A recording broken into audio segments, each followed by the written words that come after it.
முடிவு எதுவா இருந்தாலும் அது நம்ம சொந்தமா எடுக்கணும். இது நான் சொந்தமா எடுக்கிற முடிவுதான். இந்த வீட்ல இருந்துகிட்டு அவ வெளியில வேலைக்கு போக கூடாது. ஏன் ஏன் வை ஏன் போக கூடாது டாடி? ஏன் போக கூடாது டாடி?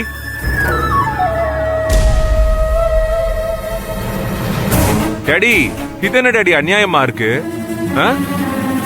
நந்தினி வேலைக்கு போறதால இவங்களுக்கு என்ன பிரச்சனை? ஏன் ஒரு பொண்ணு வேலைக்கு போக கூடாதா? வீட்டு மருமகன்னா எந்நேரமும் பாத்திரத்தை விளக்கிக்கிட்டு துணியை தோச்சுக்கிட்டு கிச்சன்லயே படுத்து கிடக்கணுமா என்ன? டாடி அப்படியெல்லாம் பாத்தீங்கன்னா இவங்க கூட வேலைக்கு போக கூடாது. சரி, நாளையில இருந்து இந்த பொட்டியை தூக்கிக்கிட்டு வேலைக்கு போக வேண்டாம் சொல்லுங்க டாடி. டேய், நீ வேற ஏன்டா சம்பந்தம் இல்லாம பேசிட்டு இருக்க? அதெல்லாம் நான் தெளிவா தான் டாடி பேசுறேன்.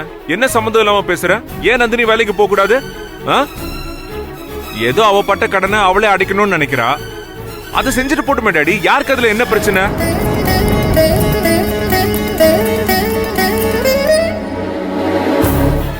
நந்தினி இந்த வீட்டுல இருந்து கிளம்பி போய் இடியாப்பம் போடுறதோ இட்லி சுடுறதோ இவங்களுக்கு அவமானமா இருக்குன்னா அதுதான் இவங்களோட பிரச்சனைனா நான் ஒண்ணு கேக்கட்டா டாடி? அப்போ தினமும் இந்த லேப்டாப்பை தூக்கிக்கிட்டு ஆபீஸ்க்கு வேலைக்கு போனா அது அவமானமா இல்லையா? அப்ப இந்த மாதிரி சாதாரண வேலை செஞ்சா அது அசிங்கம்.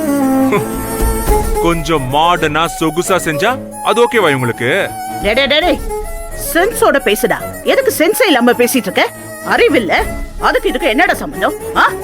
நான் ஒன்னும் ஓ பொண்டாட்டிய வேலைக்கு போக வேணான்னு சொல்லல. இந்த வீட்ல இருக்கிறவ வெளியில வேலைக்கு போக கூடாதுன்னு தான் சொல்றேன். டாடி டாடி அது எப்படி டாடி? எங்க டாடியோட பொண்டாட்டி இந்த வீட்ல இருந்து தினமும் வேலைக்கு போகலாம். ஆனா ஏன் பொண்டாட்டி இந்த வீட்ல இருந்துகிட்டு வேலைக்கு போக கூடாதா? அதான நியாயம்? டாடி நான் கரெக்டா தானே பேசுறேன்? சார் சார் விட்டுருங்க சார், நானே பேசி சமாளிச்சுக்கிறேன். ஏன் நான் பேசுறதுல ஏதாவது தப்பு இருக்கா என்ன? இல்ல சார், ஆனா வேண்டாம் சார். அதெல்லாம் விட முடியாது. நீ சும்மா இரு, நான் பாத்துக்கிறேன். டாடி, ஏன் பொண்டாட்டி சுயமரியாதையோட தன்மானத்தோட அவளோட சொந்த கால்ல நின்னு ஒரு வேலை செய்யணும்னு நினைக்கிறான்.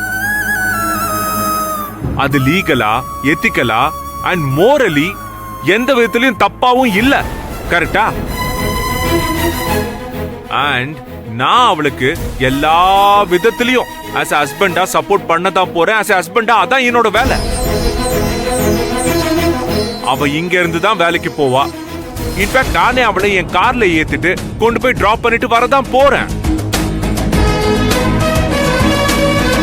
அதெல்லாம் யாருக்காச்சும் எரிஞ்சுதுன்னு வெச்சுக்கோங்க, வரும்போது நான் இடியாப்பமும் இந்த தேங்காய் பால் இருக்குல்ல அதை வாங்கிட்டு வர சொல்றேன். அதை சாப்பிட்டுட்டு வயித்தெரிச்சல சரி பண்ணிக்க சொல்லுங்க. சரியா? நந்தினி நீ வா டார்லிங், வா.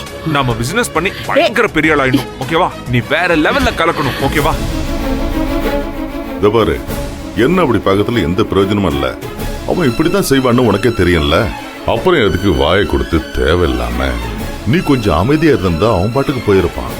நீ ஒண்ணு சொல்ல போக இப்ப அதுக்காகவே அவன் வேணும்னு பெருசு பண்றான். சப்ப கட்டு கட்டிக்கிட்டு இருக்கீங்களா?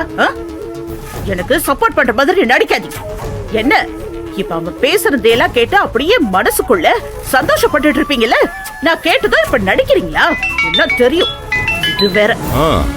ஹலோ மேடம், நீங்க சைன் பண்ண வேண்டிய ஃபைல்ஸ் கொஞ்சம் இருந்துச்சு, அது எல்லாத்தையும் விவேக் கிட்ட கொடுத்து அனுப்பியிருக்கேன். அவர் உங்களை நேர்ல வந்து பார்த்து சைன் வாங்கிப்பாரு மேடம். என்ன சொல்றீங்க? அதையெல்லாம் என்னைக்கோ ஃபினிஷ் பண்ணி பில்லிங்க்கு அனுப்பியிருக்கணும்ல? அதெல்லாம் அர்ஜென்ட்னு சொன்னீங்கல்ல? மேடம் இப்போ ரெடி ஆயிடுச்சு மேடம், நீங்க சைன் பண்ணா உடனே அனுப்பிச்சிடலாம். ஓகே, விவேக் எடுத்துட்டு வர சொல்லுங்க. சரியா? வந்துருவாரு மேடம். ம்.